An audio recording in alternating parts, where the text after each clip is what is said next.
Morning, Alberto. Have you recovered from your trip?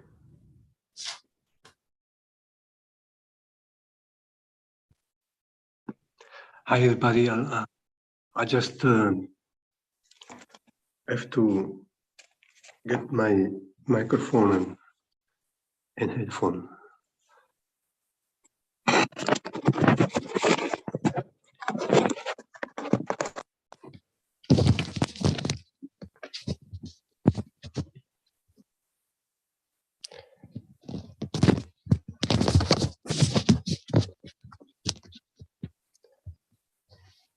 Yes, it was only a few days, but very intense, very...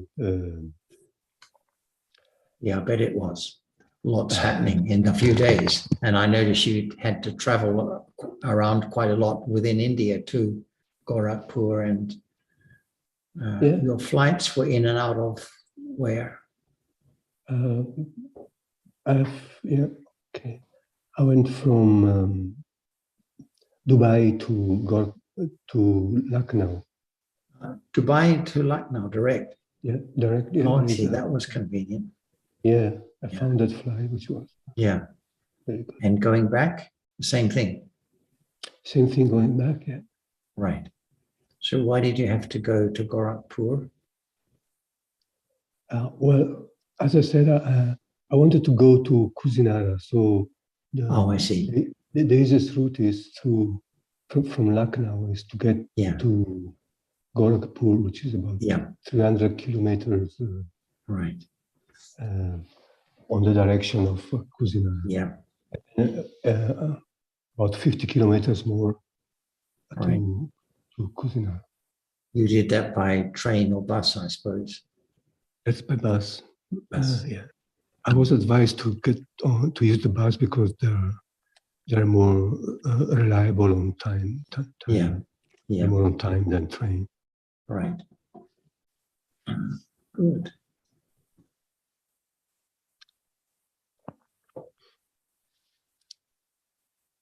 Yeah. Maybe unforgettable experience is not the right it's not like I say absolutely correct. Conventional description. That's right. And it's all gone now, just the thinking left behind. Yeah, dream. Yeah. Was it your first time to Kusinara, or you've been before? That was my first time to India. Oh, really? Okay. I've never been to India before. Oh, wow. I think I can understand why you would say it's an unforgettable experience. Then. Yeah. It's quite a shock to the senses, isn't it? Yeah, I forgot to mention that. Wow, yeah. Wow is the first word that comes to it. Yeah. It's nice to be able to go for a good reason. Yeah, you must have been there hundreds of times. You must been to India many times, right?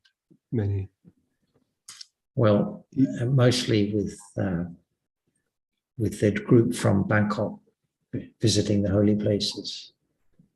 Yeah, that was my first visit to India, or the reason for my first visit to India, with the Thai group visiting the holy places. That was the same for me. All right. I haven't been hundreds of times. I've been 2 or 3, which is great. Kusinara is a very special place. It's and definitely, the way they've restored it, it's very special. It was when we went first time, it's just very overgrown and no hotels, just a sort of, we all stayed on the roof and somewhere, and but it's a really very special place. And the sal tree that Kundung has in her garden comes from the sapling from the tree at Kusinara. Right. Wow. I've only been to the cremation stupa in Kusinara. Stayed there for a few hours and then I had to go because of the time. So it all worked out as I hoped it would. Let's see if Ajahn is here now. Are you here now, Ajahn? สวัสดีค่ะ สวัสดีค่ะ สวัสดีครับอาจารย์ครับ สวัสดีนะคะ สวัสดีครับ Sorry, ท่านอาจารย์สวัสดีครับ ค่ะ Sherry Sand. Yes, Alberto was just telling us about his experience. Very special. For sure. I wrote some notes about the day in Lucknow and I posted on TSD. Yeah, it was really special. Thank you, Ajahn. And Anumodana Ajahn for your great offerings and for sharing the Dharma in India and for the great gift, which we all appreciate a lot. Yes. Thank you.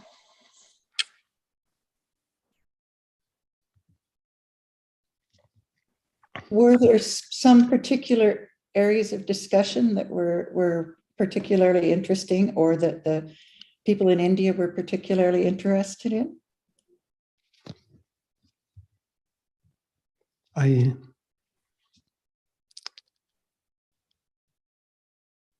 asking Ajahn? I guess either of you. All right. Yeah, I can. There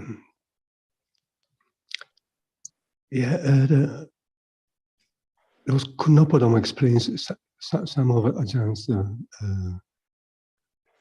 subject. I remember the first day in the morning, Ajahn Kunopadam was saying that Ajahn was talking about the land of the Buddha. But then I couldn't really follow the meaning.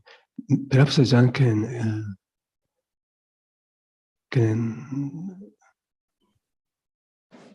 tell again can say what's so special about the land,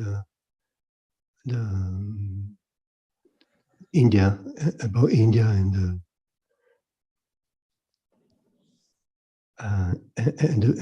the importance of the new foundation, Dhamma Foundation, the Indian Dhamma Foundation. I don't know. Ajahn, can you talk a bit about the land? You know, I cannot talk anything more than Dhamma. I don't know, inferior or what. Yeah, Sorry? not my accumulation. Really, I cannot speak English as much as only Dhamma. Better to ask about Dharma topics, Dharma points. Now, about what's in your mind about anything on Dhamma. See, I cannot talk anything at all. Whether how are you, what's your health, and so on.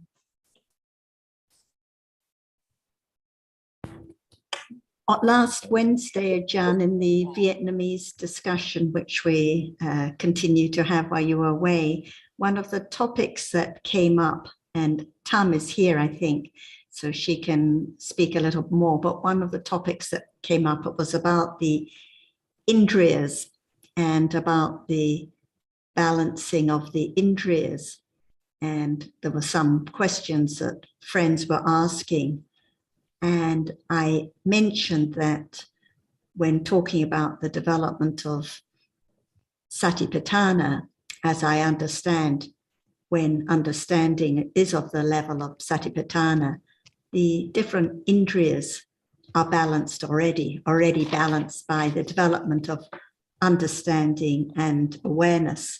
So Sati develops with understanding until it is Indriya and then Bala and then Bojanga. And friends were mentioning that in the Visuddhimagga, whenever there's any reference to balancing, it's always with regard to the development of samatha bhavana. So I don't know if you can add a little bit more about these references to balancing, because I think there's often a lot of misunderstanding. People have the wrong idea of making an effort or having more sada or this or that. So it's an important point to clarify. Are you there, Tam? Yes, yes. But I think you already summarized the topic very well. So I would like to hear what Ajahn to share with us as well. Thank you. I think that we remember the word, but what about the understanding? Even how many indriyas, what reality are indriya? Because there cannot be just one, right?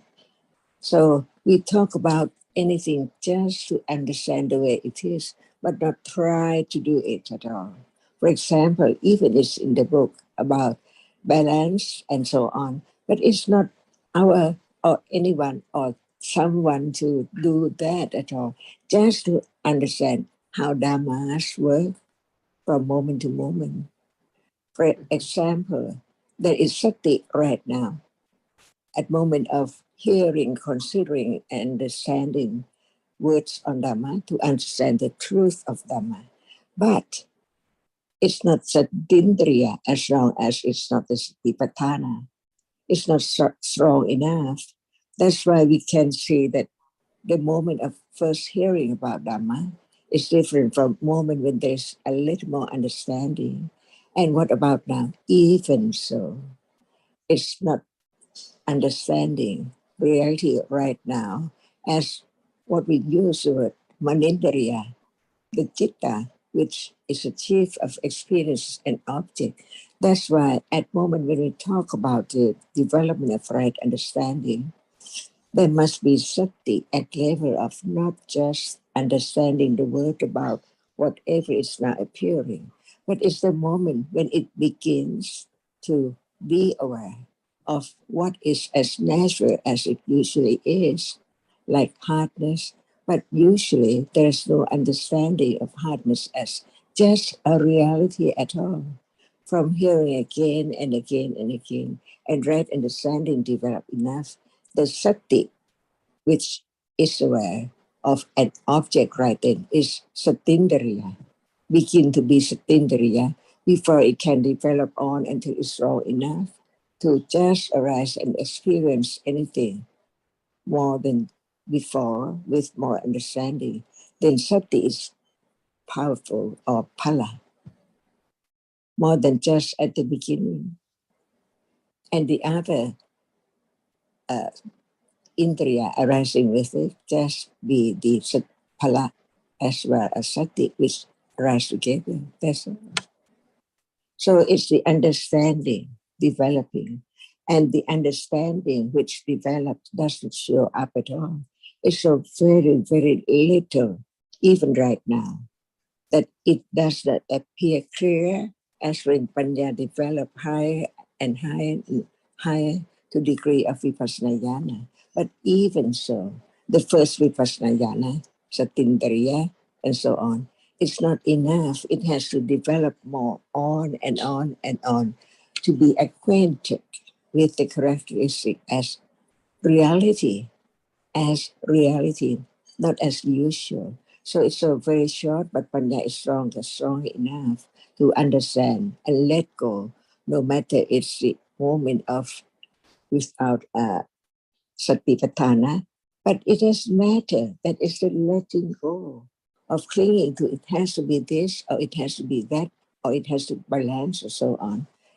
All depends on right understanding to let go, stage by stage, of ignorance, and then beginning to understand the truth and understanding how much it's developed, because when it develops so much as not as before. It doesn't matter what is there.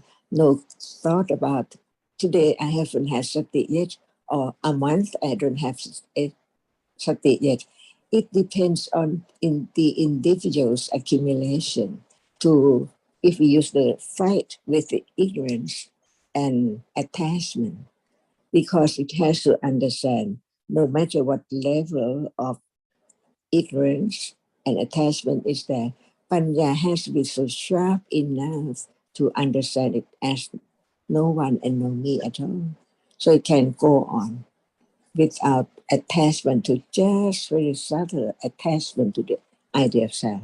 Because it's there trying or try to balance so on. So many accumulation of akusla and ignorance are there ready for Panya to understand whether it's enough to let go of that. And this is what is said about the Bodhipakkhiyadhamma, Sati, Indriya, and Phala, and so on, until it is Sammasati, arising with the other path at moment of enlightenment, or before that, at moment of any stage of vipassana jnana, stronger and stronger. And strong here doesn't mean it's like the bodily strength, but it's the understanding so great that it can let go even the very subtle clinging to the idea of self in different or any form of that very moment to be. So it's not just pinpoint in the book that at this level or that level, but it's moment of right understanding developed, make it balanced by understanding.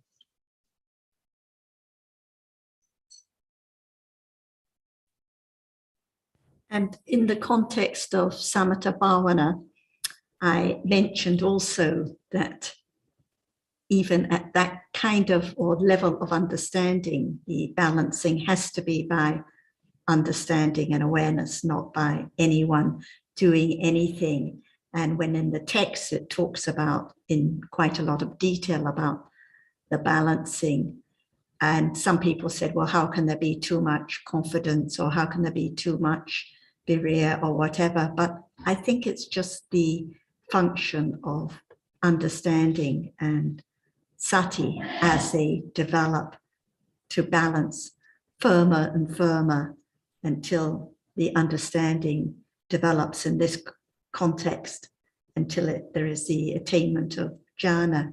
But do you have any further comments, Ajahn? It depends on the function of the accumulated ignorance and attachment too, for Panya to develop, to understand it, and to let go. Because it does mean that Panya is strong and keen enough or developed enough, but not understanding the function or the accumulation of ignorance and attachment, which is the condition any moment of very subtle attachment. That's why Panya has to keen enough to understand that at moment of Panya, even Sanya is there, marks and remembered correctly or more Samma, more and more and more. It's not just where is the Sanya now and so on, but it's there with Panya. It has to develop by one's own accumulation to be so sharp and so keen and so well understanding of what is there. For example, attachment is so very subtle and so crafted too. If Panya is not keen enough, Panya cannot see it as it's there. Even just a little, that what about understanding right then? Because it's the right understanding, but the truth is that the understanding of no one has to be there, not just the idea that what is the understanding of that is, whether it is Indriya or Bala and so on. This is in word, but in truth, no word at all. It's there, whether there is attachment here and there. Very subtle, very crafty, and very hidden in a corner. So many corners for it.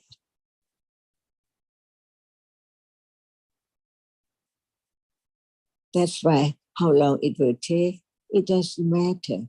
How much confidence of saying, it doesn't matter. See, Lopa is there at different levels.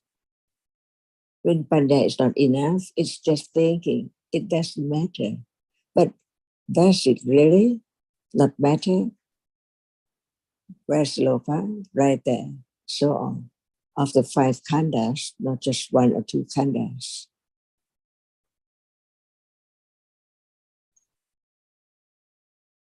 This is the accumulation of ignorance and attachment from eons and years along together until now.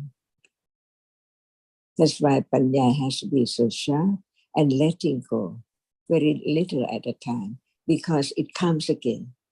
Ignorance and attachment secretly, subtly, very subtle. Ajahn, just on these 5 indriyas, I'm just wondering about sati, because it talks of sati as though it was a quality, wholesome quality in itself to be developed. And I think I've read, or you've mentioned, that sati performs the function of balancing the other 4. And yet, as we understand it, sati always arises with every moment of kusala. So it's I'm not quite sure how we're to understand sati when it talks about it as something to be developed in and of itself, rather than something that arises when other kinds of kusala are developed. Do you have anything to say on that, please, Ajahn? Thank you. Right now, how many Cetasikas are there? We just talk about sati, but what about sattva, virya, and the other?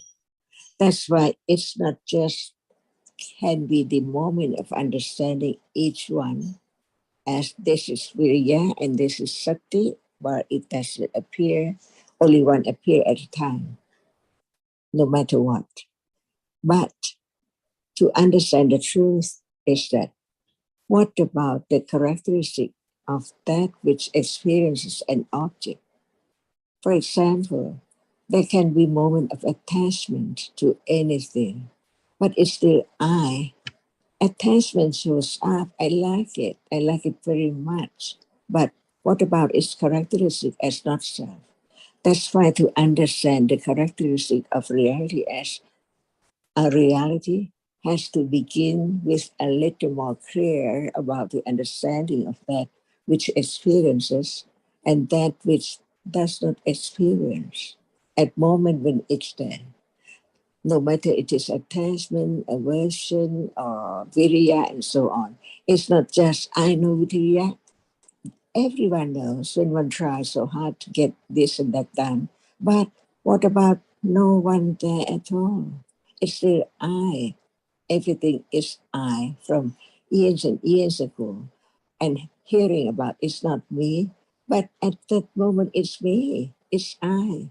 So the understanding of Dhamma is not just only the word pointing to one reality at a time, but to understand the nature of that, which is only that which can experience an object.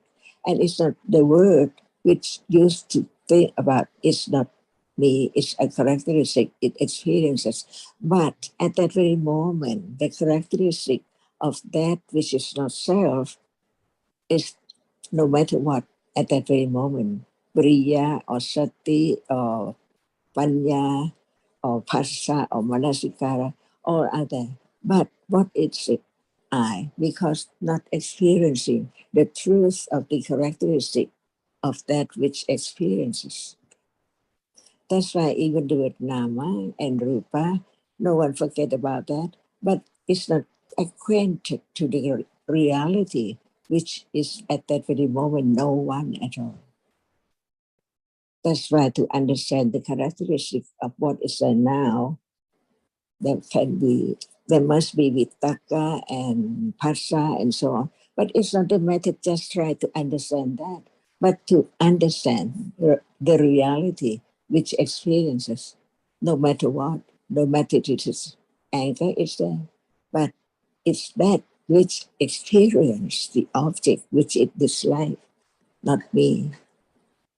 And what appears, no name at all, but it depends on conditions. No expectation what would be the object of understanding, what kind of nama or what kind of rupa. Unexpectedly, to have confidence of the anatta-ness of everything, little by little, and so much, any moment, every moment, not just one reality there, but what can appear to be the object is that which can be understood only at that very moment. So no expectation to have viriya as object, or sati, it can be as object, or panya, or whatever is there, must be unexpectedly. Why? Because it hasn't arisen yet. So who knows what conditions what in a moment. As it is now, at moment of vipassana jnana, it's exactly the same. For now, we talk about citta and cetasika and different kinds of cetasika as indriya and so on. But who understands that? So I, because not understanding the reality which experiences. That's why it has to begin to understand that we talk about many things a lot, many times, but the reality of it is hidden still. As long as it's not the level of right understanding conditioned by conventional understanding, pariyatti. With pariyatti, it's impossible to have way for panya to arise at all. No conditions for panya to arise. So now we're talking about whatever is there to understand the truth that it's not I, and no expectation for anyone to be the object of awareness. But whatever is there is the moment of beginning to understand the difference between that object is rupa, as we use the word rupa, and that object is nama. But no word about nama and rupa, but the characteristic shows up little by little that it's experiences an object. And that which is experienced as hardness just right now cannot experience anything. To understand the true world, the truth of this moment, what about Buddha said and enlightened? Just one reality appearing at a time. Imagine nothing at all. Because when they were together, many things, how can there be the moment of directly experience wisely, clearly, of that only one object as that which experiences and that which does not experience?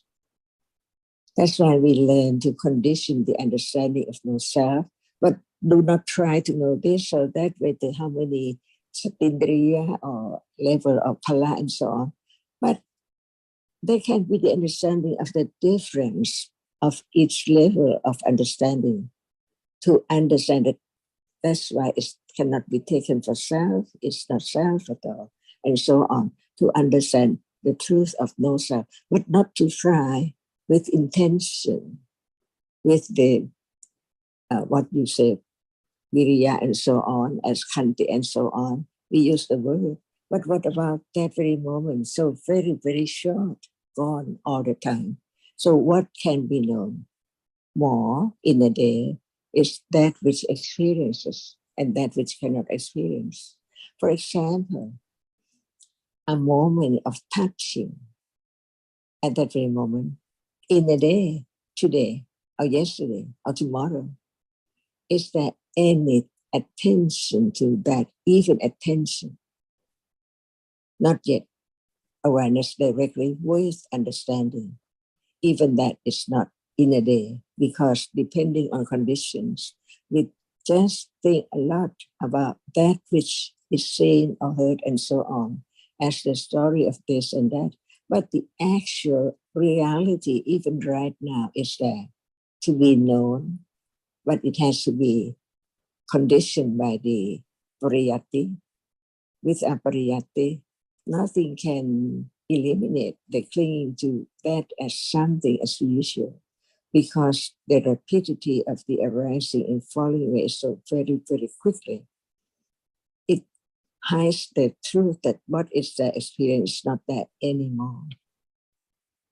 So that's why just learning to understand, and then not try so hard to be I who would like to understand this, or think that by I understanding this, I can have such and such understanding. It has to be the aim or the purpose of study to understand the truth. And the truth has to be as it is, only one at a time. We talk about just one moment, one reality, to be the condition for understanding when it's there as just one, as nothing there with it at all. Shall we say whether it is Satindriya or Satipala and so on. But Panya knows when it's not as powerful as Pala. It's different from when it's not there yet in the beginning. So at the moment it reached that stage, it's much more clear than when it is just Satindriya. And it can directly be aware of anything instantly, that is Pala. But when it's not as yet, as so very fluent or very keen or very well developed, it cannot be like that in a day.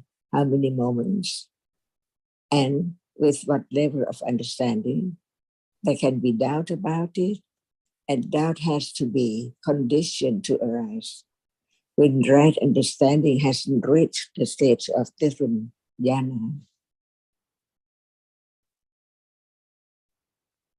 But Ajahn, thank you very much for that, which is very helpful. But can I just ask one more question? Sati does not develop. It develops when it arises, for example, with panya or with some other kind of kusala. It doesn't develop on its own, as it were, in isolation of those other wholesome qualities, or does it? Is sati itself, can it be the object of awareness? Say when it arises, when there's a moment of mundane insight or something, would it not be the panya that appears to awareness rather than the sati? Only panya can understand that. But before that, there can be the intellectual understanding from very wise considering, of careful considering. For example, when we talk about sati at different levels, see, even right now, there must be sati at moment of understanding. Who knows? When it's not panya of that very moment, it cannot be known at all. That's why there's doubt about different levels of understanding, what is what. But it doesn't matter at all, because when there's not yet the higher understanding, there can be the understanding that right now, when it's not directly understanding a characteristic, a reality at a time, it is only conventional, intellectual understanding about something that it has to be directly be aware of an object. But it's not right now. But right understanding develops its own way. Who knows? Each moment so very, very rapidly. But it's there little by little. So only panya can know about how very little is there when sati is directly aware of an object. Very little. But since right understanding, the intellectual understanding is firm enough, it knows that it's gone. And then it sometimes we can say wait or not wait, but because it's not yet the higher understanding with awareness at moment of when it's direct awareness of an object, understanding only knows the difference until another level comes. It's time to understand that which has been developed before that. As it's not as that which has reached that stage. So all depends on right understanding. So have a confidence of the pariyatti. Otherwise, no conditions for awareness to arise at all. And it's not enough. Firm conditions to condition a moment of the beginning of direct awareness satipatthana, firm enough to condition, but right understanding is not yet developed with sati directly of that very object. That's why it develops. Sati comes as satipatthana, not passapatthana, not panyapatthana, anything else, just satipatthana of kaya, vedana, Intl.Dhamma.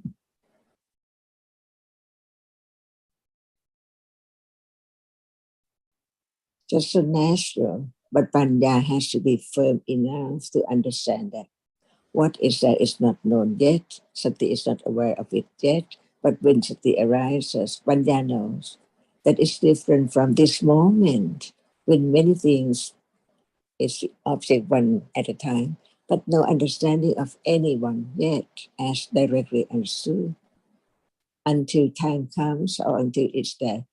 Right understanding knows the difference. So it knows that the development of satipatthana has to be at what moment, naturally, unexpectedly. That is like the test of how much clinging is there. To have such and such an object, or to have such and such with higher understanding and so on. For example, right now, seeing is not I. It takes a long time before it can be absolutely eradicated as a moment of attainment, enlightenment.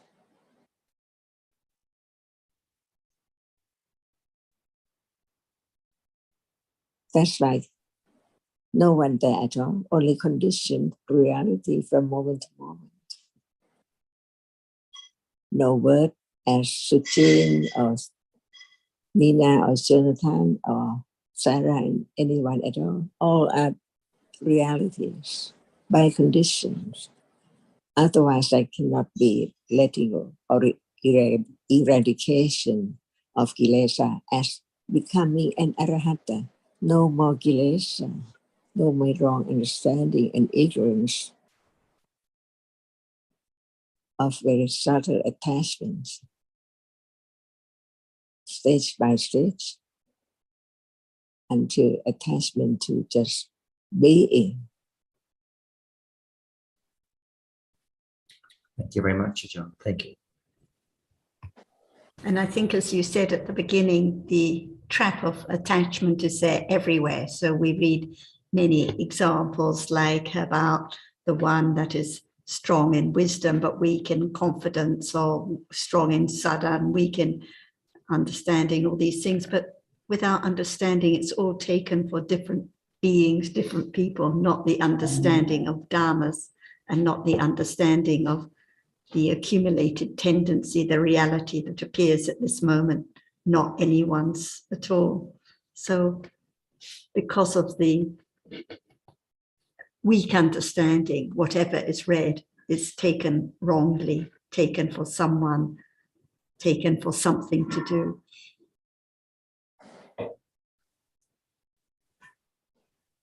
Hung and Tambak, I don't know if either of you have anything further to add or any more questions on this topic.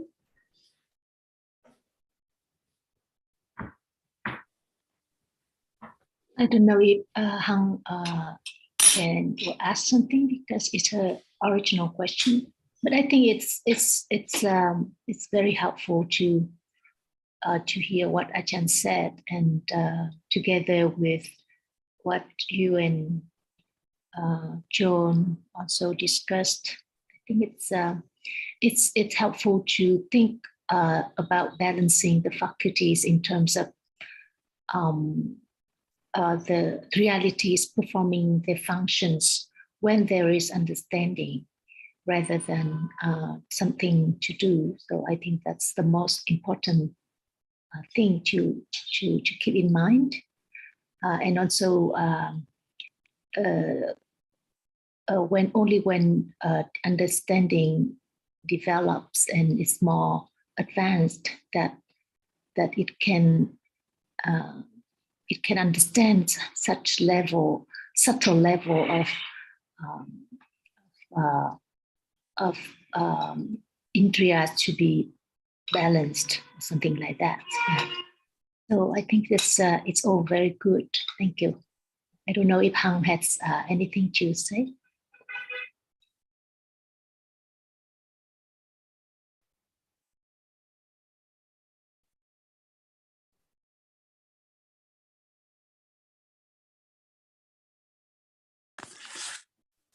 Cup. I'm not sure. I'm just aware that Hằng, would you like to say something here at this point? What point, please? What I've been often curious about, and it follows on to some extent regarding what's been spoken about this morning, when we talk about the 4 satipatthana, I'm always have wondered, why isn't it called, not that names are important, as we know, the understanding is the most important thing, but it's called the 4 satipatthana. Why isn't it called the Panyapatthana? Because essentially the path is about the development of Panya.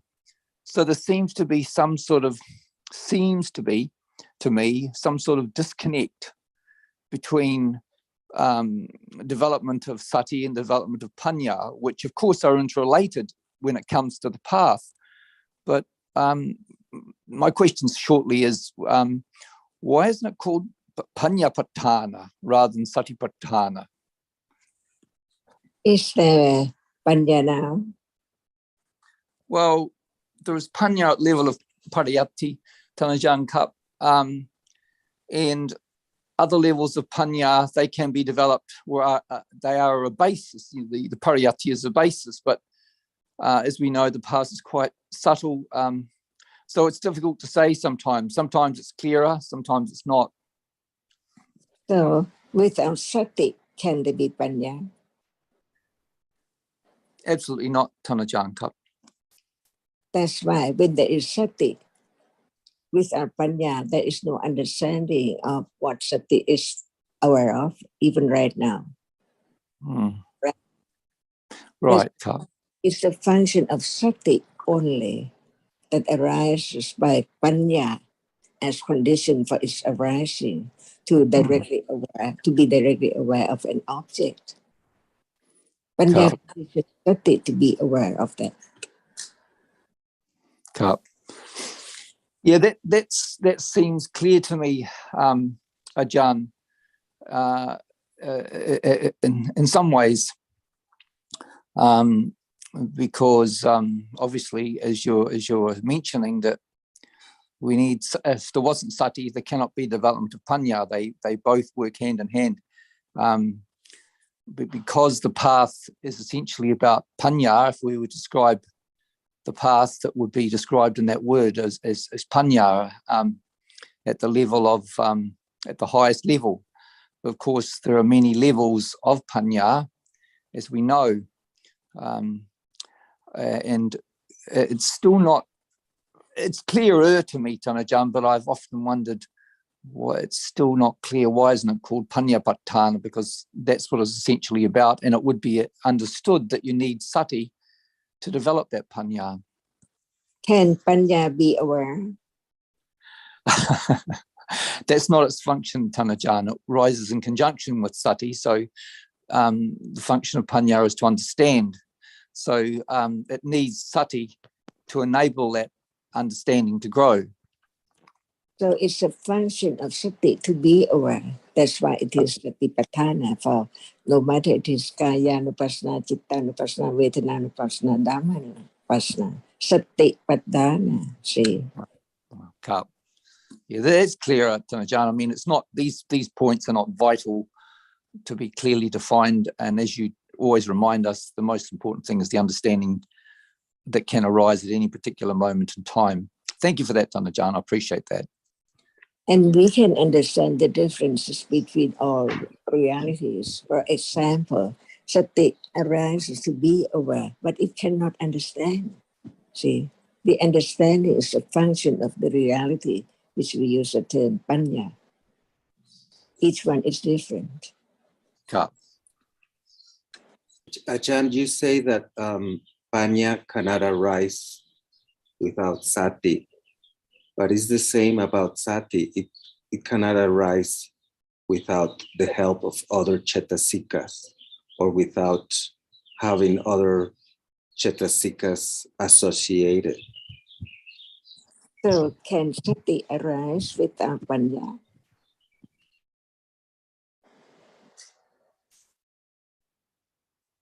Kusala citta, jnana vipayutta, no panya arising with it. At moment of dana, of sila, or any moment, when panya does not arise with it, it's only kusala without panya.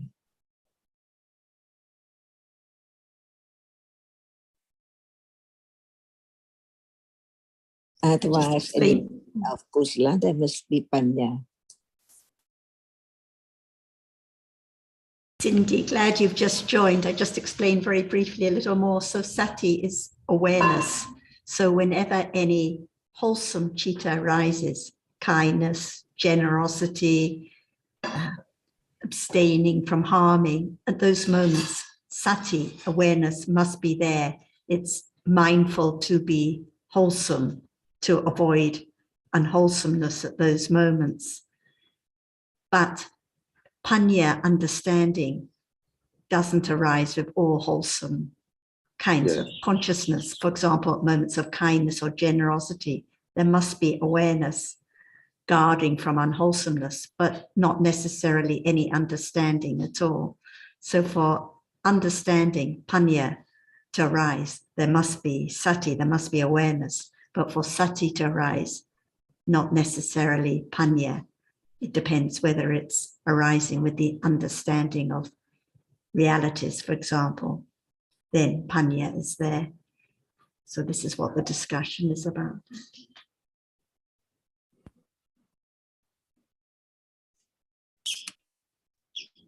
Yes, right. But I mean, awareness is, I think we should say awareness of wholesomeness, right? Because just saying awareness by itself, it could mean other things too, no? Like Bhikkhu Bodhi said, it's awareness of crossing the street. It's quite different from the conventional idea of being aware, like people think, as you say, being aware while crossing the street, or being aware of picking up the cup not to spill the tea. This is so a conventional idea. Because those kinds. What this would mean, sati would be awareness of wholesomeness. Do you think that's like a correct definition of the word? When sati arises, it can only arise with wholesome cittas, and it is mindful to be wholesome. It guards from unwholesomeness arising. Usually when crossing the street or picking up a cup of tea, mostly there's ignorance and attachment, no sati at all, no matter how careful one is. So when we're talking about sati as awareness, it is guarding from unwholesomeness. It is mindful to be wholesome at those moments. And when it is the sati that arises with understanding, furthermore, it is aware of the reality experienced. And also, sati is sometimes translated as non-forgetfulness. So when it arises, it's non-forgetful of the kusala of the present moment. It Yeah, but attends again, is related to kusala, right? Because non-forgetfulness could be about a kusala also. In that case, it's not sati. Non-forgetful to be kusala at that moment, like at the moment of kindness, the sati that arises with the kindness. It's not forgetful to be kusala. So that's why we can't just use one or two words.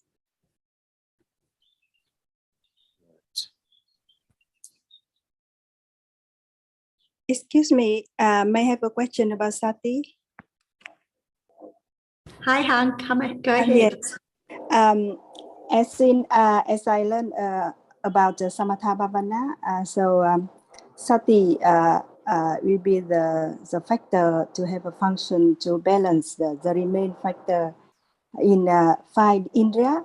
So can you elaborate more about this?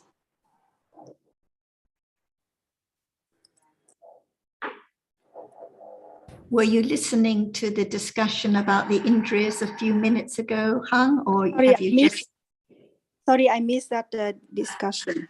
Okay, so we were discussing a little bit and asking for your comments. So anyway, glad to have your comment here. So Ajahn Hung was the person who originally asked about the indriyas and the balancing. So now she'd like to know a little more about the role of sati in balancing the indriyas.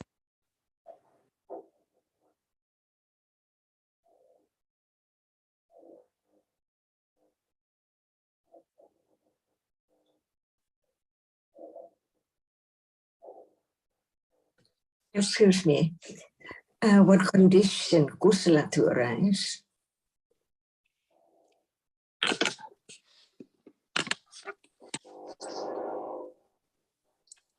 I think the condition for kusala to arise is to listen to the Dhamma, and the person accumulation about the kusala in previous. Well, it doesn't arise all day. Because it's by condition, I think so. So what condition kusala to arise instead of akusala in a day?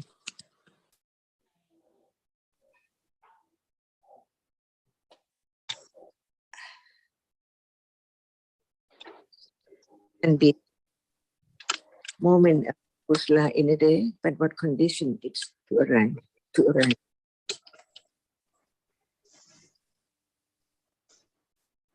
Sati. Yes, it's because as John just mentioned, that is unforgetful about the kusala and akusala. So it's when it's remember about the kusala, so it's kusala can be arise.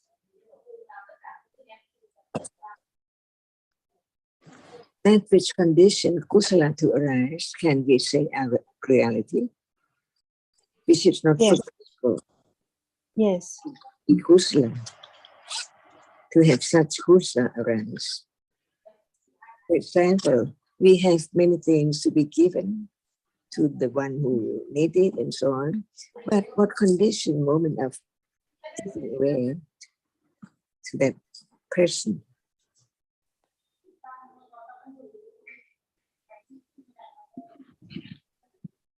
Is it accumulations? But accumulations of what reality? Reality. Of kusala? I mean, Get to give. sati probably. Must be sati, otherwise it couldn't be the giving or the thought of giving. Yeah.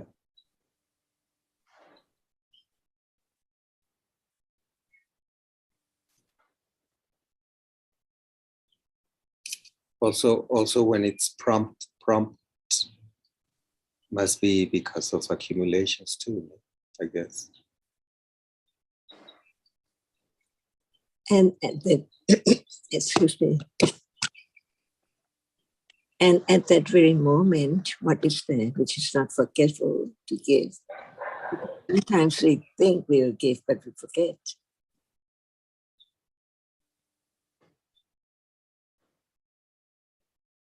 We don't know the characteristic of the Jetasikas, but they are there at moment of kusala and moment of akusala. So what is there which is not forgetful to be kusala? It's a reality, no matter you call it what. Sati. As we know that Thira Sanya is the one, the reality can condition Sati to arise. Is it right? Thira Sanya for Satipatthana or any moment of Sati? I think the Thira Sanya for Satipatthana, not for the normal kusala. So at moment of Satipatthana, Thira Sanya is there as condition for Satipatthana to arise. But at any moment of just giving or doing some good deeds, do we need the Sanya, Thira Sanya, as when it conditions Satipatthana to arise? Yeah, I don't think. And is that when there's understanding enough, we just think in our own way. That's why we learn to consider each word of the Buddha. Otherwise, they are mixed up.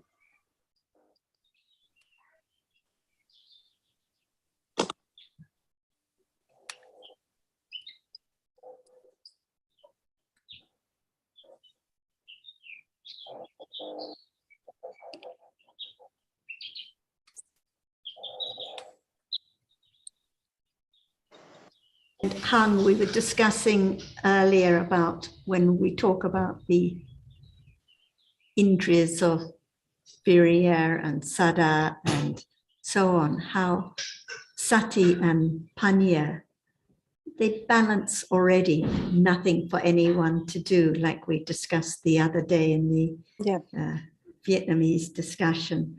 So it is the function of Sati with Panya. Without Panya, Sati cannot develop to be Satipatthana, and only when it's Satipatthana are those qualities, indriyas. So it has to be Sati with right understanding for the qualities to develop. Sorry.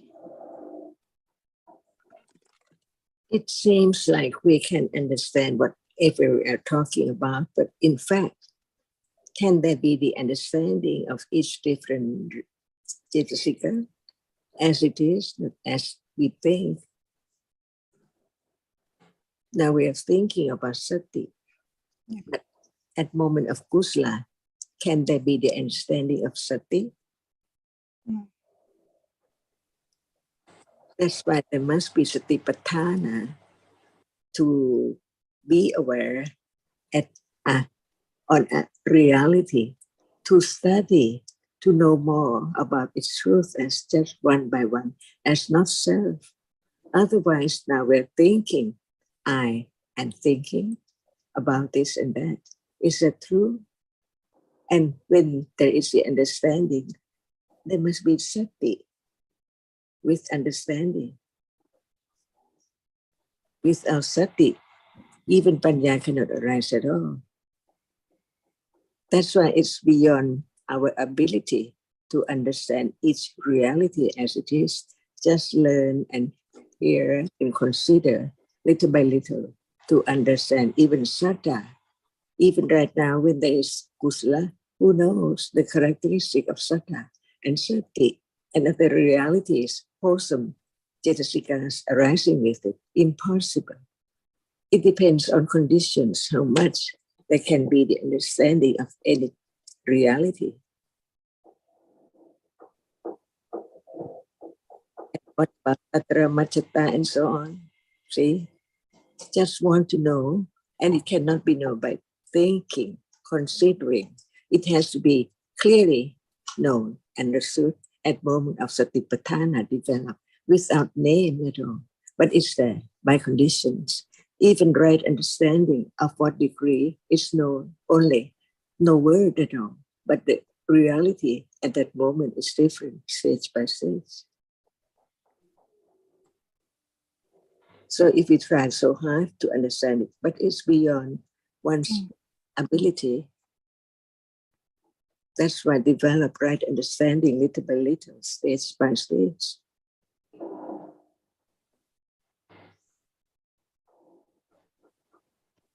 No matter we talk about saddha, sati, whole day, what about at moment when it's unknown? Because it has to be panya of what degree? And for whom in details? Sattva, Buddha, Sariputta, and so on.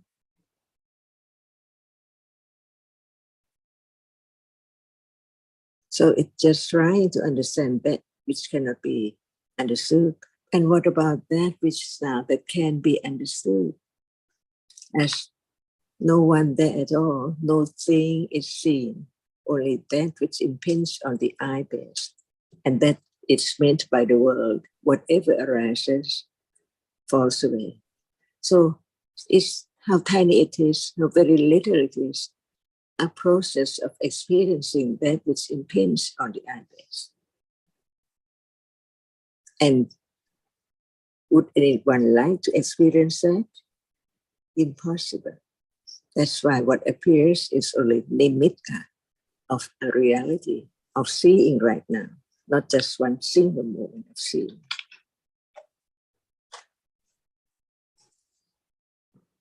And we try to understand sati or saddha or akusla when it's there. Impossible. It cannot be controlled for anyone, any reality to be object of understanding at all.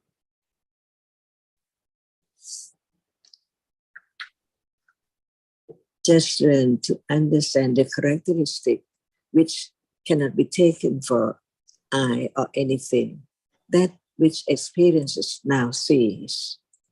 That which arises to experience is now here. And now think, always there, as panyati. Thinking about how rapidity reality arises and falls away at this moment of seeing so many things. In truth, it cannot be even just a thing, but so many things around now. How fast it is from moment to moment. And we try to understand only that as it is. Impossible, even thinking about it. For example, sattva, see? Cindy, I just explained briefly, Cindy, saddha is confidence, different from faith. It's not just like blind belief, but when there's confidence in what is true or right or wholesome. This is saddha that we're talking about. Sorry.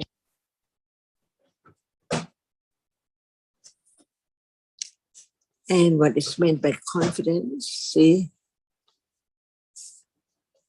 What about if we compare to the water? When it's not clear, it's akusla. But what makes it clear from all dirt or dirty? Saddha purifies. It's like the purifying Chaitasika. And when it arises with understanding, see, not only pure, but more usla, because of understanding is there. But sattha is not panya, see. And we try to understand or to experience them directly, impossible, because it has to be only panya at higher level. Without naming it, but it's there to be known. Like seeing now, we don't have to say seeing, but it sees. This is to understand the subtlety of all dhammas. As Buddha said, after his enlightenment, all dhammas are so very subtle.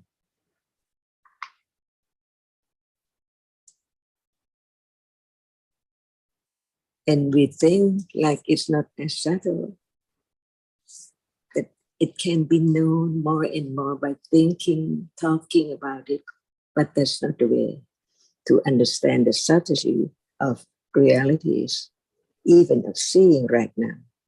Because usually we think about that which is seen, not the reality which sees. So it's always I see, I hear, I think, I like. What about the Namakhandas? Sanya is there all the time, unknown.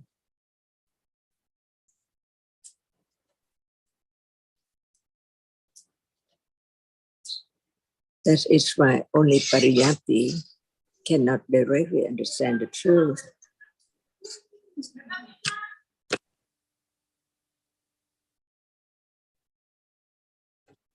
Pariyati is the intellectual understanding. Before we were talking about the word satipatthana, which is the direct awareness and understanding of realities. But without the right intellectual understanding, the understanding cannot develop to be the direct understanding, satipatthana. And so the saddha, it arises with all kusala chittas. And if we have to just use one word, because before we used to use the word confidence, but it is the reality that purifies the other cetasikas that arise with it. But would you, Ajahn, use the word purity, or if you just had to use one word to translate saddha, what would you use? How can it be clear? Not as ordinary kusala. Only with understanding, that's the point. Mm-hmm. I think, Sarah, we use different words to show, for example, in the case of saddha, faith, although faith can be misunderstood, but we can use that faith is associated with this reality we call sattha, and not with another reality called sati. So it helps just to, at least intellectually, we can understand that these different words help to distinguish different realities. And not one word cannot describe the whole, Yes, I won't use the word faith because I think it has such connotations of believing in something, but saddha is not any kind of belief. So I would use confidence, but actually we have to also mention. But even confidence does not explain saddha, does not express the real function and characteristic of saddha. That's why we have to explain about the purifying nature as well. So it is very difficult. Purifying is not good enough for us. So we need many, many words.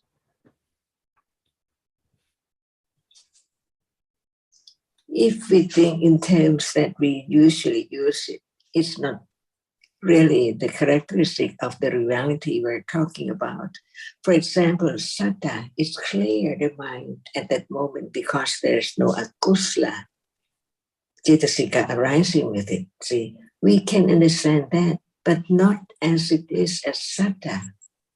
See, because it has to be directly an object of understanding when it's there. But now, who has saddha as the object experience? Impossible, see, right now, at moment of kusala, twice the wholesome cetasikas, that so in details to talk about that we can use any word to make it known as this one and that one. For example, citta is clear from akusala, see? And what makes it clear? Sattha, a reality. And who understands the sattha at moment when it's there? See, that's right. Is it just beyond words? when it's there as it is. But when it's not there, no matter we're talking about whatever we have learned, it is not directly understand the characteristic when it's there. For example, at moment of kusala, how many cetasikas arising? Can anyone know any of them? Or together, or one at a time, all of them, one by one.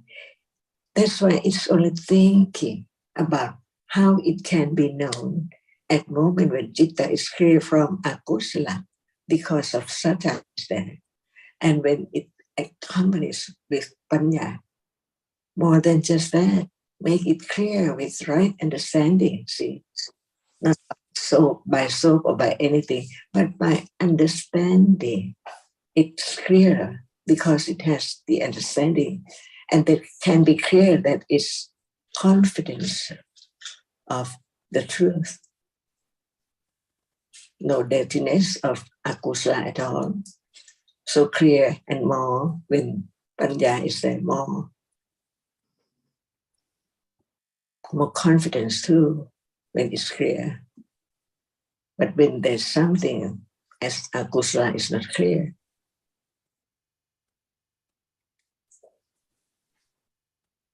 that's why just learn to understand the truth of there are so many realities, but not anyone can be taken for I at all, because seeing is seeing, hearing is hearing, vitakka is vitakka, phassa is phassa. And if Buddha did teach about this, who can know? Impossible. Even thinking about it is impossible. How can anyone think of sattva at moment of kusala?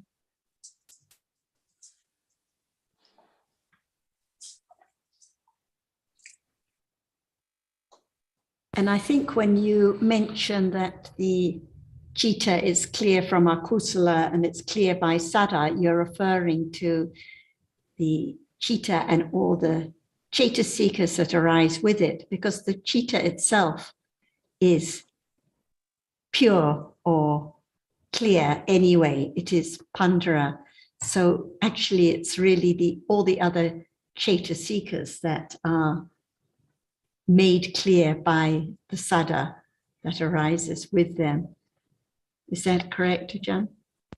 That's why each word should be studied carefully, even from just clearness. For example, when citta is pandara, it means that it cannot be any cetasika at all.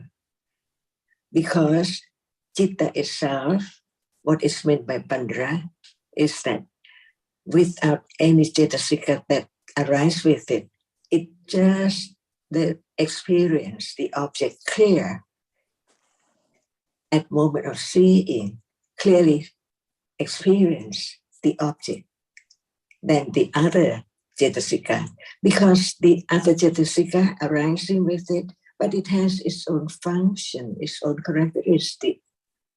So only citta experience is the chief of experiences, the object. The other cetasika cannot perform this function at all. So the word clear for citta is that it experiences the object clearly. And that's the meaning of pandara. It does not like, it does not perform the function of vitakka or phassa or anything at all. Its characteristic is just no matter what arises with it, citta is that which is the chief of experiences the object clearly, but not like panya. See, panya is the understanding, not just experiencing the object clearly. Its nature is already clear. The citta itself is already pandara. It experiences clearly, the seeing experiences clearly. So when you say the citta is made clear by saddha, is this just referring to the nature of the cetasikas? It's the function of saddha to perform its function of making clear at that moment when it arises with every wholesome citta. Chitta is not sattha, vitaka is not sattha, panya is not sattha. Has its own characteristic, not the same one at all. And the citta is clear no matter it arises with kusala, vipaka, kiriya, any cetasikas, because it's always the chief in experiencing, it always experiences the object clearly, no matter what arises with it. If there's no understanding of the difference between citta and cetasika, how can there be cittanupassana satipatthana? Because cetasikas arise with it, even the akusala cetasikas. But when it is cittanupassana satipatthana, it is aware and understand the truth of that which is the chief of experiencing.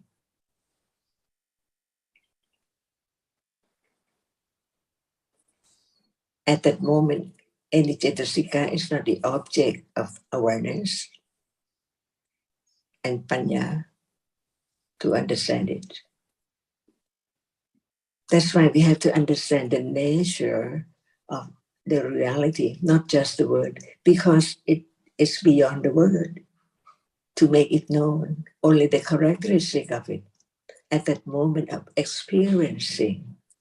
No other cetasika appear as the object at all. And that is cittanupassana satipatthana.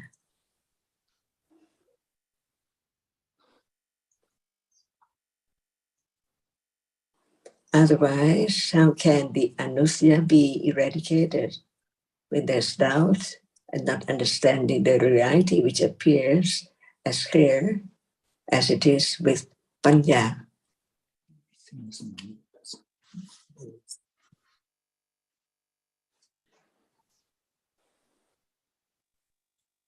So now we talk about that which experiences to understand the reality of citta, mandara, experience the object without any word.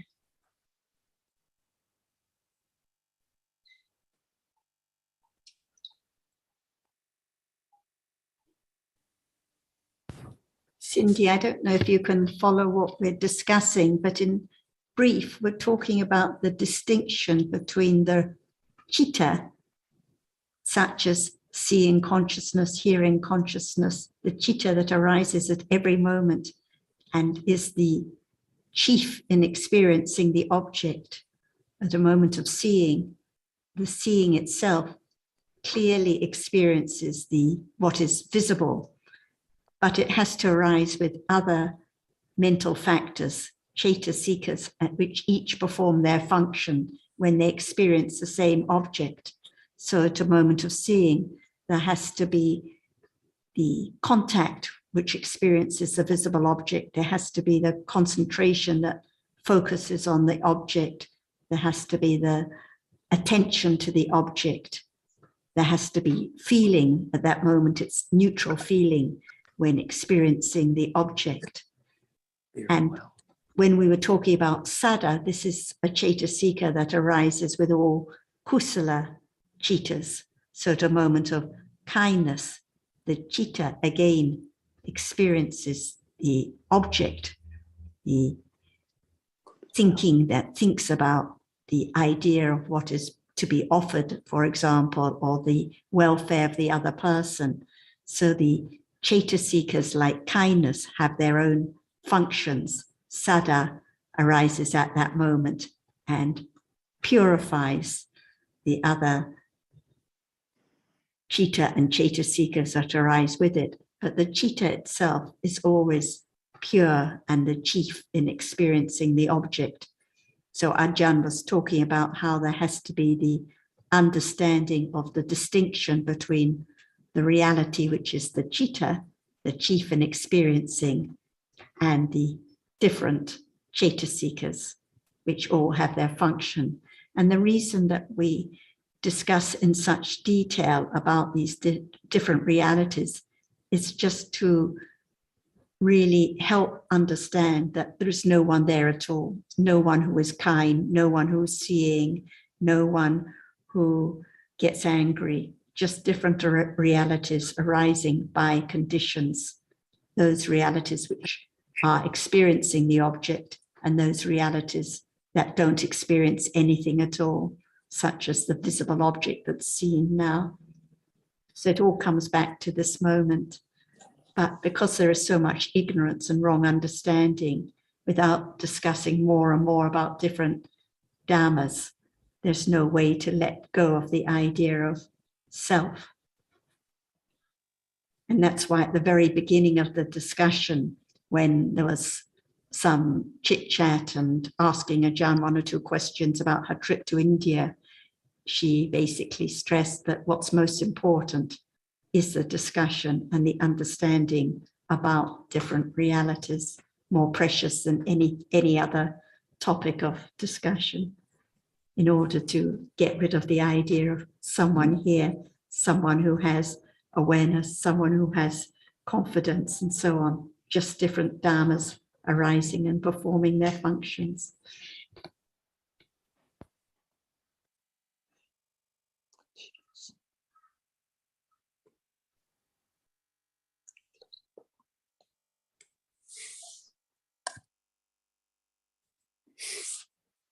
Does anyone else have any questions or any topics they'd like to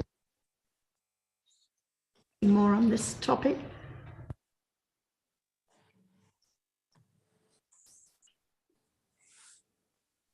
Alberto's putting on his glasses. Go ahead, Alberto. Maybe just translate any Pali words for those who are not so familiar with them as you go along.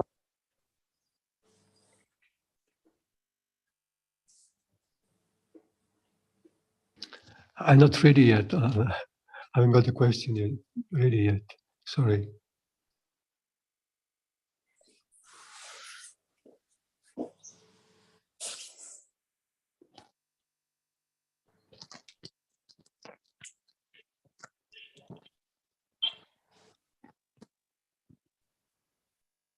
On Saturday, we were talking about patience, and I think it's quite a good topic for those who've studied a lot or those who are newer. So because we're so used to thinking in terms of conventional patience, like when standing in a queue or watching the cooking, but we were talking about how what we take for being patience can be kusala or akusala, like when watching the food on the stove or standing in the queue at the airport. Mostly it's waiting with attachment and ignorance, so we can call it patience, but we're referring to chittas with attachment, chittas with aversion, and so on, different from moments of kusala. Painful to listen to. And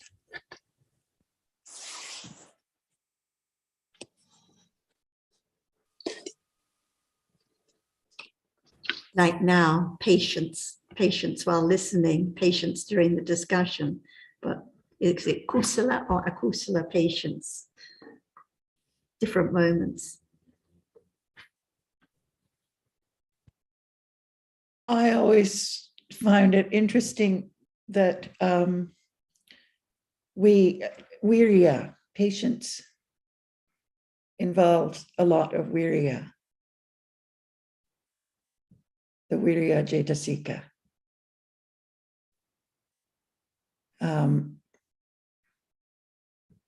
I guess I see it as, or I've thought of it as virya, the effort, the energy, not to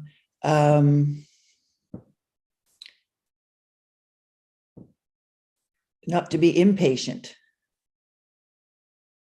I didn't express that very well at all, Sarah. The effort to resist. Yes, The effort thank to you. resist. Yes, that's right, to resist, yeah.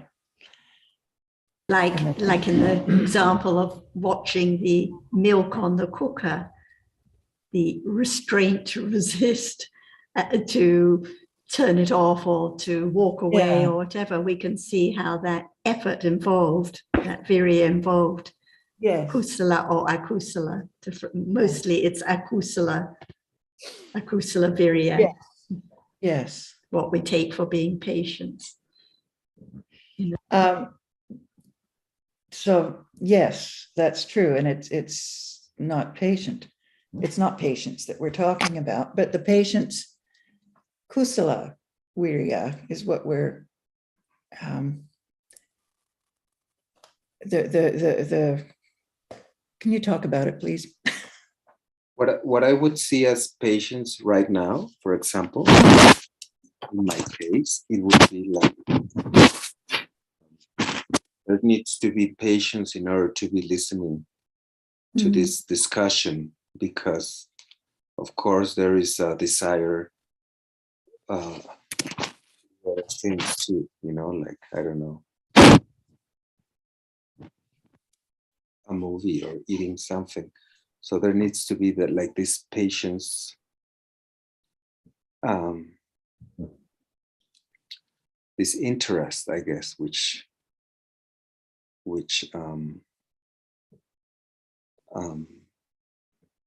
I don't know what goes first, the interest or the patience. But anyways, that patience is what is keeping me away from a kusala things, activities, I guess.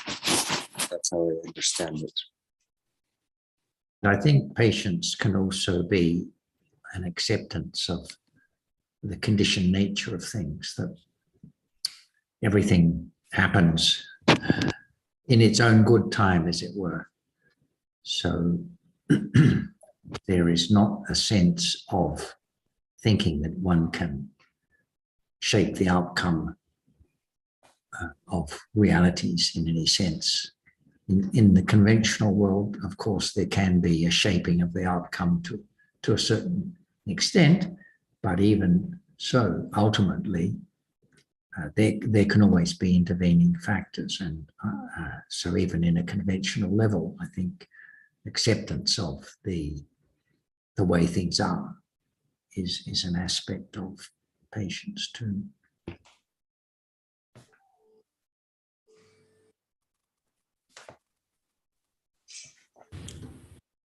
And it's momentary, like all other dhammas, like, well, listening, moments of kusala, patience, not going off to eat something, like you said, or doing other things, but of listening. But what about when there's a loud noise and there's aversion at that moment? No kusala, patience at all. So it's just for a moment. So in the moment of the loud noise, if there's patience, I mean, taking what John just said right now, it means that you accept, you know, that That's right. noise happened by conditions, right? So maybe actually Must be kusala chitta at that moment. There can be understanding. It is just sound. right. So the Or understanding maybe conditions, the kusala patience. maybe not the understanding that is just sound, but the understanding that it happened by conditions also, right? Can't be any other way at that moment.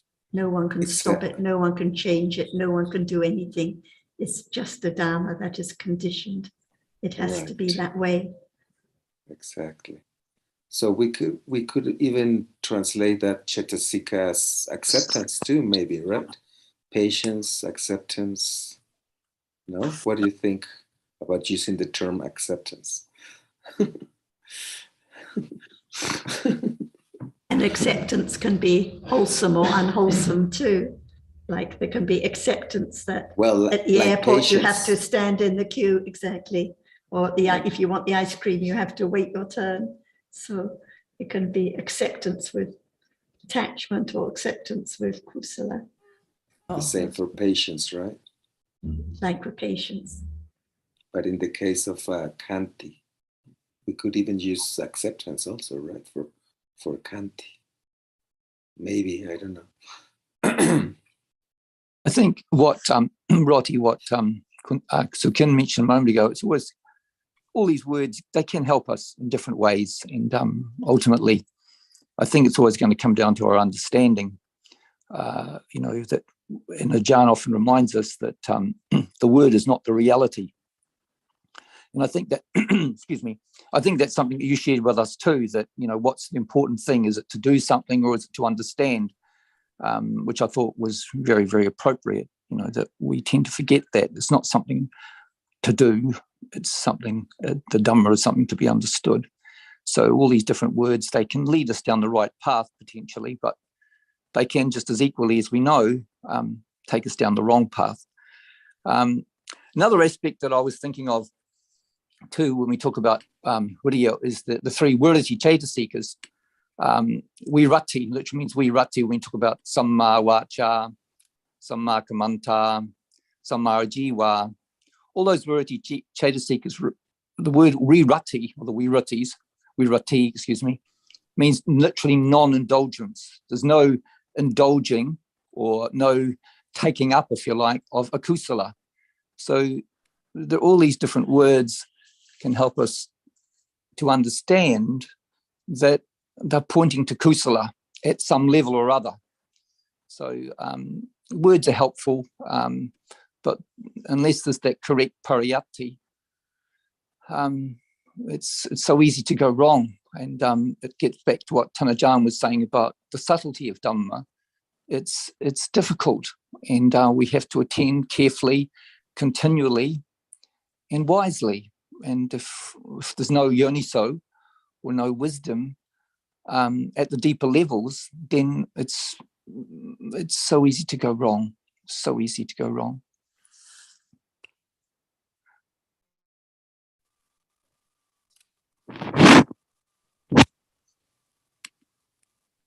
If there is the understanding of this moment, whether it is viriya or whether it is khanti, patience, we have studied before, viriya arises with how many cetasikas? Unknown, even just moving one's hand. It's not khanti, but when it's great viriya, and we can know that it's like endurance and something like that, waiting for someone or something to do or trying so hard to finish it. It's different from ordinary moving one's hand. See, that's why there are many levels of viriya cetasika to be known when it's there. As it's not ordinary stretching one's arm or eating or talking or anything, but it's the moment that it shows up as so. It needs patience to be there. Just that isn't it not enough to understand it's not self, and it has many degrees or levels. But to be known as no one there, no matter how very little or how it's so great. Just to understand the truth that the characteristic of that is just a reality different from other moments. Otherwise, when they're all together, it's quite difficult to understand or to experience each one, to understand it clearly, one by one. For example, right now, there is saying, see, do we have to understand the phassa or vitakka or what? Or at the moment with vitakka, see? Who knows that at this moment, there's no vitakka at moment of seeing, but after that, can it be known, sampatichana santirina, to be known whether it has vitakka with it? See, it's not just the explanation of the citta and cetasikas in details to have more, we can use confidence, sattva, that they cannot be taken for anything and it's wrong from years and years ago that has taken it for something or I all the time. Or just try to understand that the difference between viriya and khanti. But it can be known in daily life. Ordinary, who knows that even this moment, thinking there must be viriya.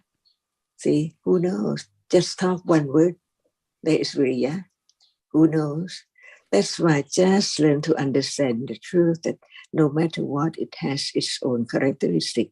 So it cannot be taken for the other reality, and they cannot be taken for self or things at all. Is that not enough? Because even we're talking about Viriya and Khanti, can it be known as not me, no one?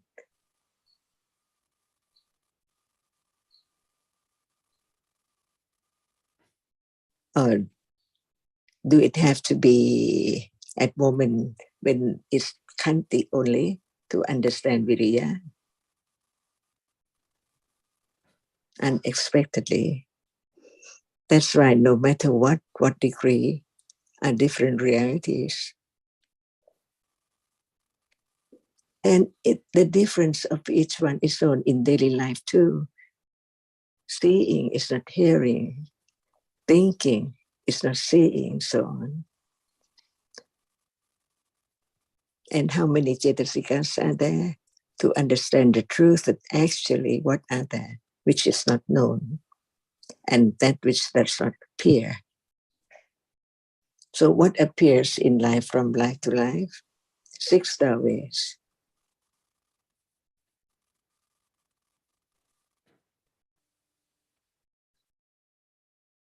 Is it known now? Even its daily life, each moment in life, one doorway.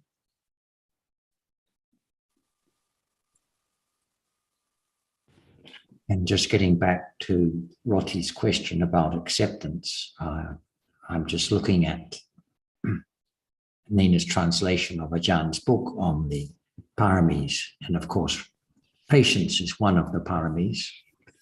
And there's a quote from the commentary to the Charya Pitaka, which says that patience has the characteristic of acceptance. Its function is to endure the desirable and undesirable. And is Viriya also parami? Yes, I think it is. So when it's Khanti, it has to be very great acceptance or endurance, not just the ordinary acceptance like, oh, it's a sound heard. It's so it has to be much stronger, much greater endurance or acceptance. Can we say, Sarah, that it's the same reality, but performed with different, in different situations, in different, with different objects, with different conditions. Khanti and Viriya Bharami. What about when it's Vipassana Jnana, then it is still the Virya, but it's when it's referred to as Khanti, it's showing the great endurance or patience at those moments to understand the object so clearly. Yeah, I think what you said just then, Kunsukin, makes a lot of sense to me. It's going to depend on the situation. But ultimately, again, it's going to come back to the reality, because we cannot, we cannot say one word is going to be accurate here and one word is going to be accurate there. The realities are not about words, and although we must use words to help us understand, but yeah, what you said a moment ago, I thought was very accurate.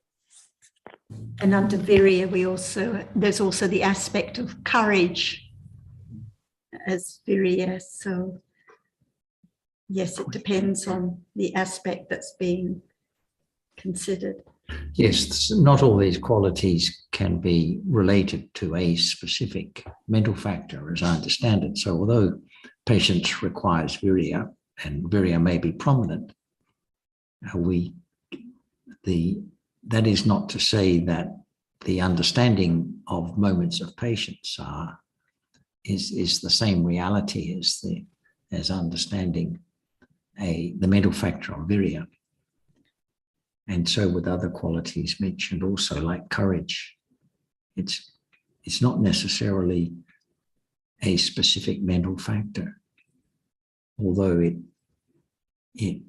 some mental factors are more prominent than others. So this has to be borne in mind, I think. And I was going to just quote a little bit further from the same textual source. It says the perfection of patience patience is the weapon of the good in the development of noble qualities, for it dispels anger, the opposite of all such qualities, without residue. And I was thinking about what you just said before, John, that one of the qualities of patience was enduring the undesirable, and also yes, and the desirable too. And the desirable. So I was just kind of trying to think about some example about enduring the desirable, and I don't really know what that means. Well, I suppose it means not having attachment, not getting excited, elated by the desirable. Enduring means just acceptance of it as it is, I suppose. Acceptance of desire. That's what it means. The desirable object, like what is seen now, usually immediately it's the object of attachment. But when we're talking about the paramis, the development of the paramis, of course, we're talking about the kusala virya only, the kusala nature of enduring what is experienced without attachment, without ignorance, on account of what is seen as so desirable. So it means that something like knowing that it is a kusala, but you accept it. Yeah, that's probably what it means. Those right? moments, sati restrains, sati is mindful. So kusala, chittas experience it instead of the usual attachment. And virya is there enduring or being patient at those moments too. Being patient with what is experienced, no matter desirable or undesirable. So it means when John said enduring the desirable, it's not the same thing as saying enduring desire, right? I cannot hear you, Sarah. Enduring the desirable object, being pleasant, being patient with what is experienced, no matter it's pleasant or unpleasant, instead of lobha as usual for what is desirable and dosa immediately for what is undesirable. It means being patient with kusala to what is experienced, with kusala, with awareness and with patience.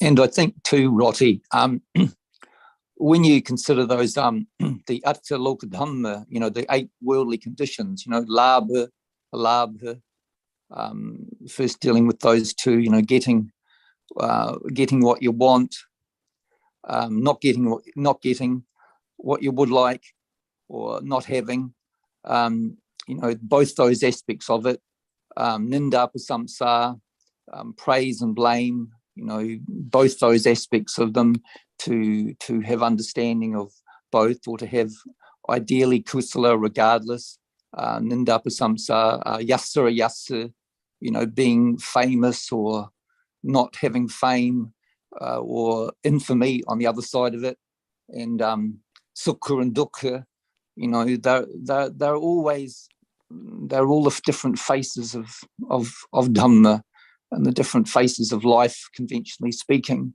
The more understanding there can be that those Dhammas assail us or confront us all the time, and the wise accept this or understand it better than most, obviously. But so it's always being able to have understanding, ideally, when the conditions are prevailing. Another aspect I was thinking of before was saddha. We have many different words for it, but the word actually means saddha, means to hold well, literally. Saddha, dha means to bear or to hold well. And that fits also with many other descriptions of the word saddha, that there are about, whether it be, as Kun Sikin alluded to earlier on, that, it can have different faces, but ultimately the reality of saddha is a difficult reality to understand in and of itself as a Chaitasika, as Tanajan was speaking about earlier on. That do we know, all those kusala Chaitasikas that arise at each particular moment when there is those moments when there is kusala.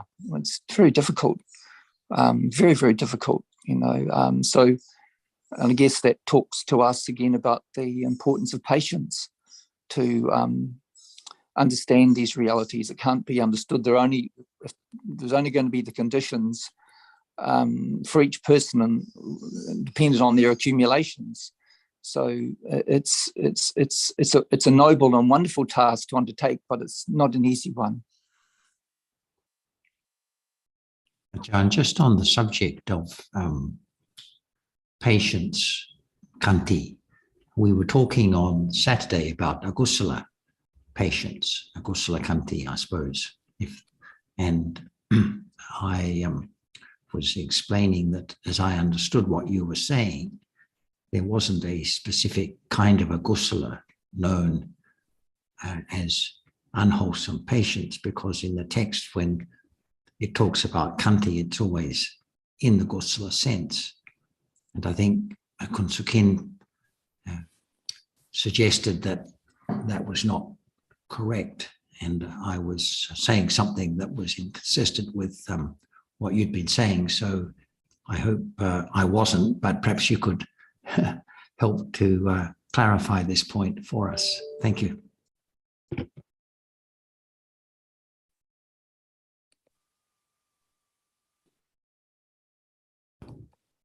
We can't hear you yet, Ajahn. Thank you.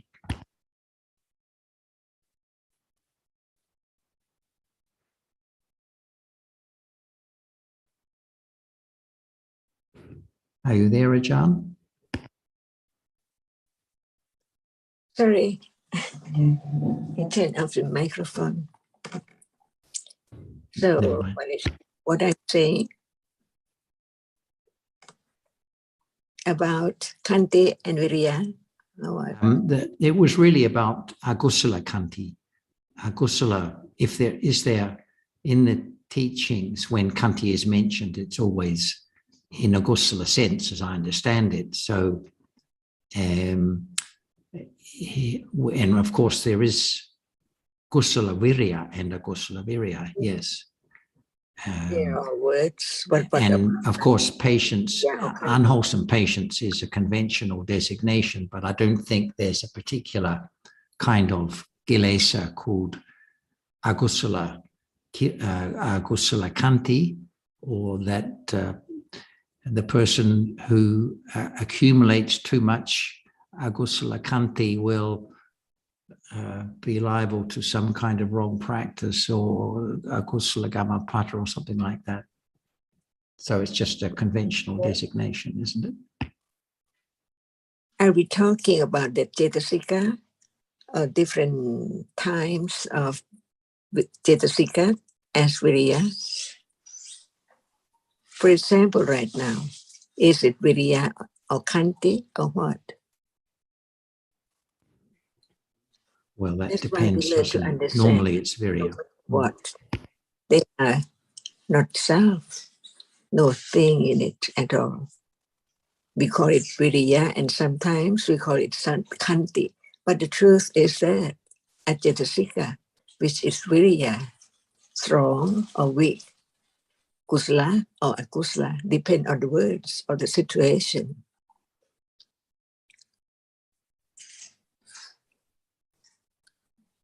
As I understand, I think there is a kusala kanti that would be virya associated with unwholesome factors. The same way. Any term, any word to that which we meant to be understood. That's all.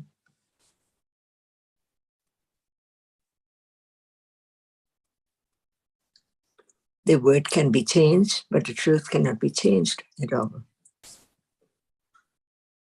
I think, John, the same way as we were talking about the difference between Virya Barami and Kanti Barami, and you also, and you helped by saying that it's not just necessary one Chaitasika that is referred to, but not just the question of objects and situations, but also that it's not just one Chaitasika, the same Chaitasika, but also other realities that in different circumstances that are being pointed at. I think the same when it comes to Lopa, we talk about when the Virya with Lopa, as I think Sarah also mentioned, endurance,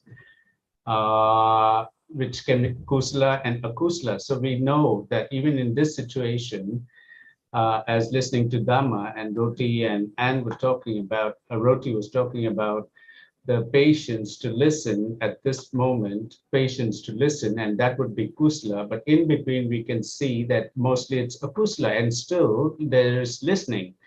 So that is not just lopa, as in changing objects and wanting to go have tea, but it's still sitting here and listening. And that is, although it is akusala, it is a different situation, it is different, and it manifests differently. One is sitting here and listening with akusala, as against just walking away and wanting to go have something to eat.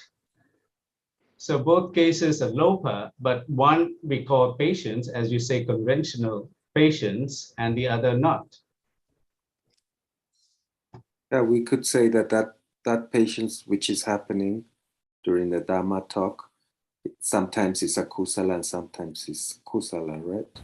Sometimes it's just the natural interest. Which Yeah, we could say here. that. But the But it's akusala, not the low, a tendency that accumulates, for example. We can't say akusala patience accumulates. Well, in that case, we could also say that kusala virya would not accumulate. I don't see why kusala virya can accumulate and akusala virya cannot accumulate. Well, because kusala virya is a mental factor. Of course, it accumulates. But you just more a matter of circumstance, like you would not sit and wait for certain things, but you will sit and wait for something else. So it's not that, but in both cases, a lopa is being accumulated. It is lopa that's being accumulated. in That's just correct. different degrees of loba, like maybe not loba enough to go away and leave the discussion, but sometimes it may be, so different degrees. And on the endurance, when it's the kusala endurance, when it's the virya that accepts the desirable, undesirable object in a wholesome way, there are other mental factors like the equanimity and the aloba and the adosa, many other factors involved, not just the virya. So I think the question that came up, because I think the questioner thought that it was being suggested that akusala kanti was a kind of reality, and wanted to know how that was to be understood or recognized. But I don't think there's any question of that, because it's just a manifestation of the akusala virya and other mental factors, just another moment of akusala, loba or dosa, whatever. Yeah, I think that's good to consider the aspects of degrees of loba or dosa that affect those situations. I think that's helpful.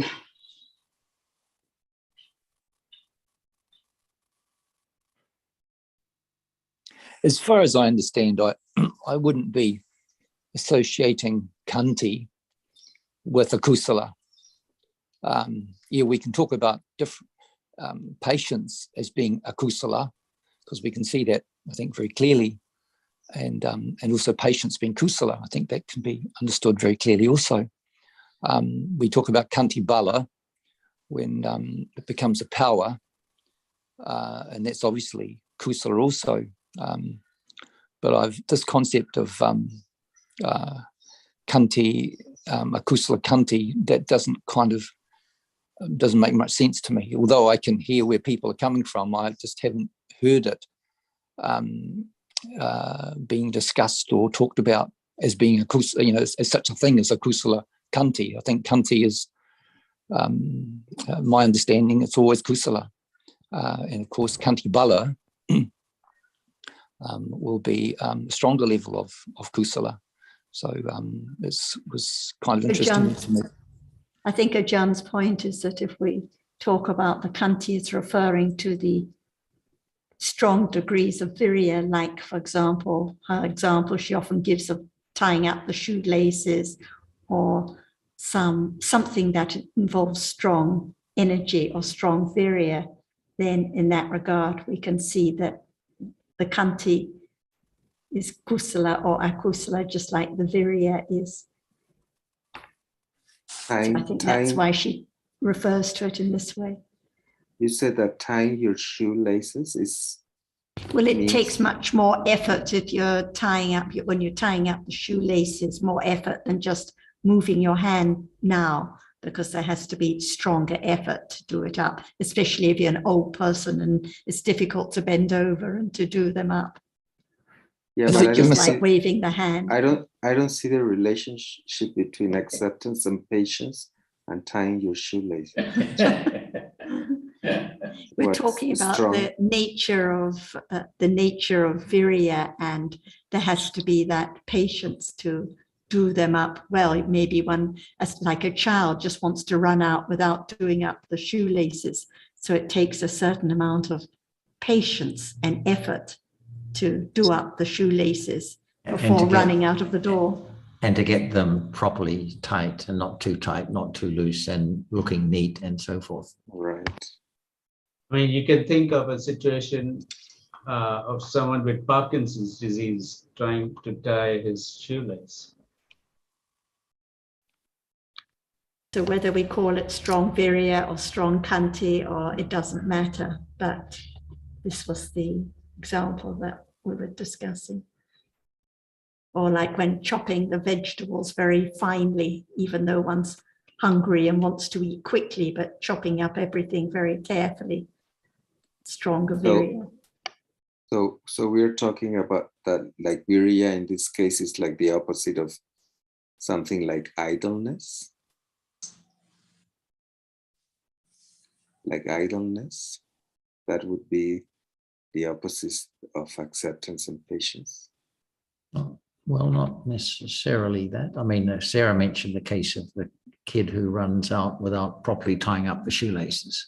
If he doesn't do it, it's because he's idle. If he doesn't do it, it's because he's idle. Huh? Too eager to do something else, I suppose.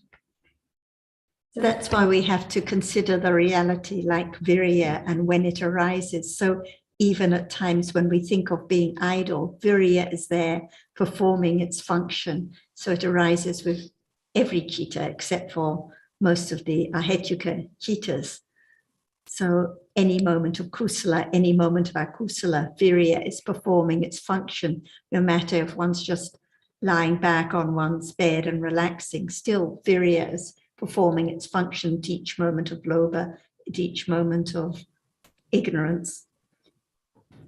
So it's different from the conventional idea of having effort or no effort, because actually effort is there at those moments, or patience is there, depending on whether it's kusala or akusala. Or the person who, talking of shoelaces, who takes off his shoes without untying the shoelaces, too eager to.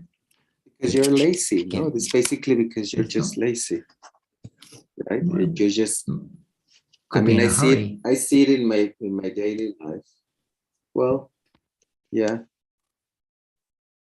I mean, usually when I don't when I just take my shoes off without untying them, it's just because I'm just lazy. The unpleasantness of. So virya is there, but not panty, to use Ajahn example. Shall we continue next time? Yes, but you need some of the elastic shoelaces, Roti, that are now available. Well, sometimes sometimes I don't tie them too tight in order to take the shoes off without untying them. We can call this session the shoelace session. Actually, what you need is Velcro. Anyway. But Anne, given the lopa, it will complain about everything. That's true. That's very true. That's very true. Stretching Velcro would be a good one. Stretching? Elastic Velcro would be the perfect answer. Exactly. You can work We on should that. let Ajahn go finish. Thank you very much, Ajahn. Thank you.